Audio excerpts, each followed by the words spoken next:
안녕하십니까, 세무법인 에스크로 대표 정혜태입니다. 오늘은 이야기했던 레버리지론과도 연관이 있는 건데요. 미국의 레버리지론 비중이 상당히 전 세계 레버리지론 규모의 한 85% 정도를 차지하고 있고, 발행기관이라든지 이런 것들을 기본적으로 했을 때 2.2조 달러 정도가 되는데 85%니까 전 세계가 2.2조 달러 정도 잔액이 있다라면은 미국이 85% 비중으로 레버리지론 발행되고 있다. 이 레버리지론의 위험성이라는 거는 투기 등급에 가까운, 그러니까 투자로는 부적격이죠. 예를 들어서 BBB 신용 등급으로요. BBB나 에서 B 등급 정도. 그러면 보통은 뭐예요? A 등급에 속하지 않는 위험성이 높으나 이자율을 노린, 지금 당장 경기가 하락일 국면에는 신용 등급이 낮다고 하더라도 이들의 부도 가능성이라든지 이런 게 낮기 때문에 문제가 될 가능성이 적지만, 경기가 하강 국면에 있어가지고 기업 부도율이 높아지는 그런 위험한 상황에 노출됐을 경우는 어떻습니까? 위험한 상황으로 갈 수 있다.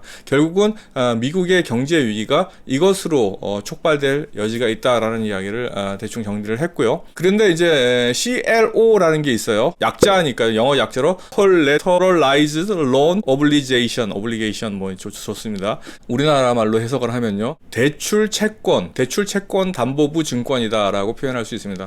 말이 어렵죠. 우리가 흔히들 증권을 발행하기 위해서는 내가 갚아야 된다라는 기간이라든지 이자율이라든지 이런 것들이 다 표시가 되도록 돼 있잖아요. 그런데 채권들을 조합을 해가지고 CLO라는 거를 발행을 하는 거예요.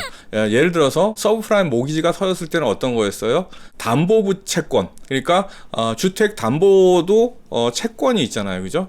주택 담보로 한 여러 가지 채권에 대해서 은행이 주택을 담보로 해가지고 돈을 빌려줬잖아요. 이것도 하나의 채권이잖아요. 이 채권을 기초자산으로 해서 증권을 발행하는 형식으로 유통을 시키는 거죠. 이런 거를 CLO라고 얘기하고, 우리나라 말로 하면 대출 채권을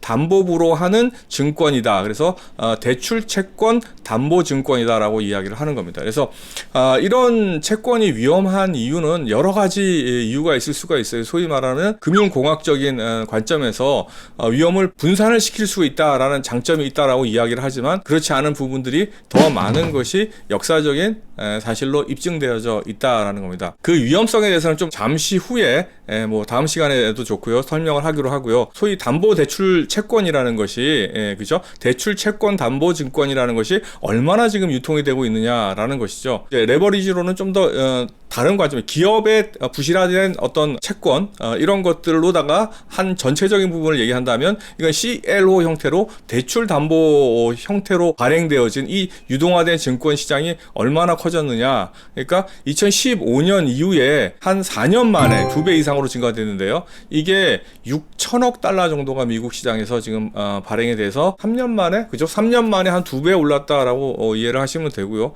이 기초 자산이 저번에 말씀드렸듯이 부실화된 기업의 레버리지론의 성격이 대단히 많다라는 것입니다. 레버리지론은 어떤 거였어요? 네. 서브프라임 모기지 사태가 온 거는 뭐냐면은 가계대출이었어요. 그죠? 그리고 주택을 담보로 한 부실화된, 그러니까 소위 이 채권을 갚을 능력이 없는 이런 신용등급이 낮은 개인한테 주택을 담보로 한 그 담보부 채권 CLO를 발행해서 문제가 되는데, 지금은 뭐예요? 기업이 주체가 되는 거죠. 예전은 가계의 부실이 문제라면 지금의 미국은 어떻습니까? 이런 레버리지를 통한 CLO 발행이 기초자산으로서 많이 발행되어지고 있고, 이것이 하나의 촉발되어지는 계기가 되어져서 우리 경제에도 그 이전에 미국 경제에 영향을 미치겠죠.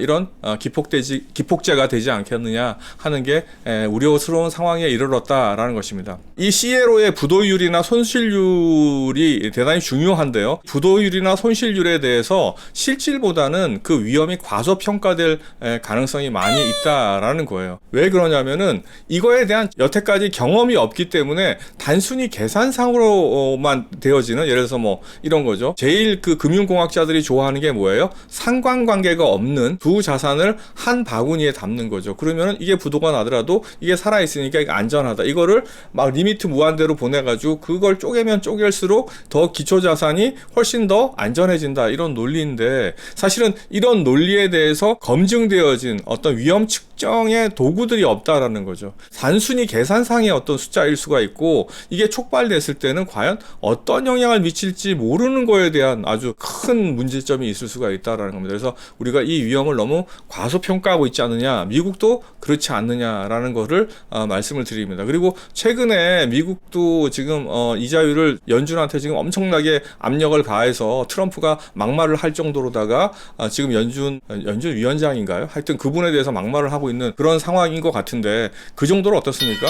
실제로 미국 경제가 그렇게 좋지 않는 방향으로 지금 가고 있다. 엄청난 감세 정책이라든지 이런 걸 통해 가지고 어느 정도까지는 좀 이걸 딜레이 시켰지만은 몇 년 만에 있는 화랑이다. 그건 좀 사실 좀 옳지 않은 이야기. 너무 경제를 피상적으로 한 가지 수치만 놓고 실업률이라는 수치만 놓고 실업률이 좀 떨어졌다고 해서 다른 여러 가지 여건들이 성숙하지 않은 산업 구조적인 인구 구조적인 문제들이 해결되지 않은 상태에서 그리고 통화를 그렇게 엄청나게 확장을 그 2008년 이후로 해놓고 그거를 그런 식으로 평가를 한다는 것 자체가 대단히 아이러니컬한 거죠. 그러면 그거는 정치적으로 이용해서 자기가 잘난 척하는 그런 정도밖에 되지 않는 거죠. 전체적인 경제 상황이나 흐름들이 지금 미국 경제가 어려워지고 있는 상황이다라는 거에 대해서 다 동의하는 거죠. 그리고 더군다나 중국과의 무역 전쟁을 치러내기에는 아직까지 미국의 경제 펀더멘털이 좋지 않다라는 거에 대해서 좀 이해를 하실 필요가 있고 그렇기 때문에 이번에 또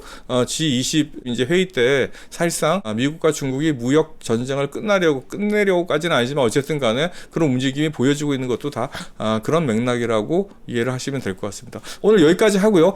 CLO에 대한 구체적인 얘기를 조금 더 다음 시간에 이어가도록 하겠습니다. 고맙습니다.